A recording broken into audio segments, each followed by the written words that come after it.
Channel में स्वागत है। काफ़ी दिनों से पलामू चतुर्थवर्गीय कर्मचारी बहाली का चर्चा है से यहाँ पर चल रहा है।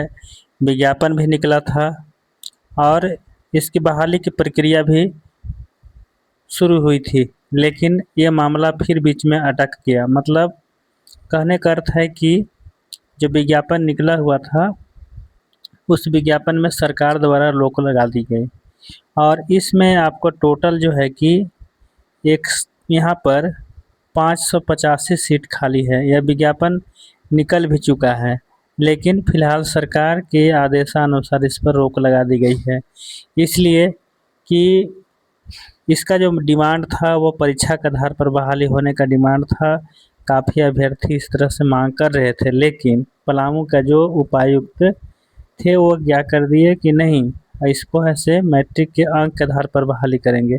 लेकिन लोगों ने ऐसा नहीं किया और हमारे पलामू के जो वर्तमान जो विधायक सह वित्त मंत्री झारखंड सरकार, उनके माध्यम से जो ये परीक्षा होने की प्रक्रिया था रोक लगा दी गई है। झारखंड सरकार फिलहाल इसे रोक लगा करके एक निश्चित समाधान नहीं निकाली है, लेकिन इसके प्रक्रिया चल रहा है। प्रक्रिया में क्या है, सबसे पहले यह देखते हैं कि विज्ञापन और परीक्षा कब तक होगी। तो विज्ञापन इसका जो है कि सबसे पहले तो यह बात है कि पहले विज्ञापन निकलेगा।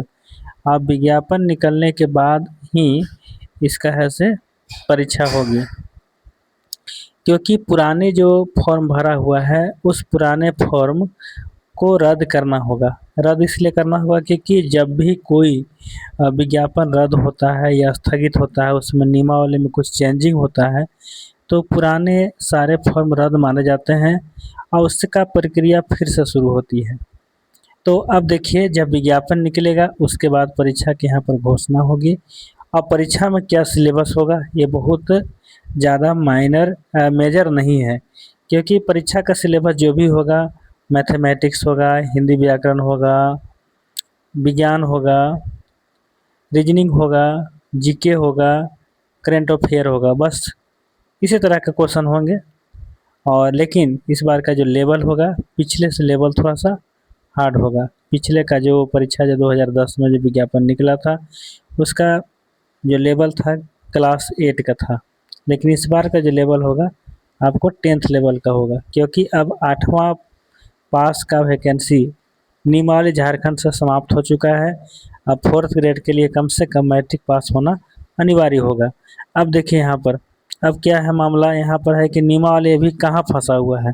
वीडियो के अंत तक आप बने रहेंगे। नियमावली जो है आपको अभी फ़िलहाल वित्त विभाग में है। कहाँ है?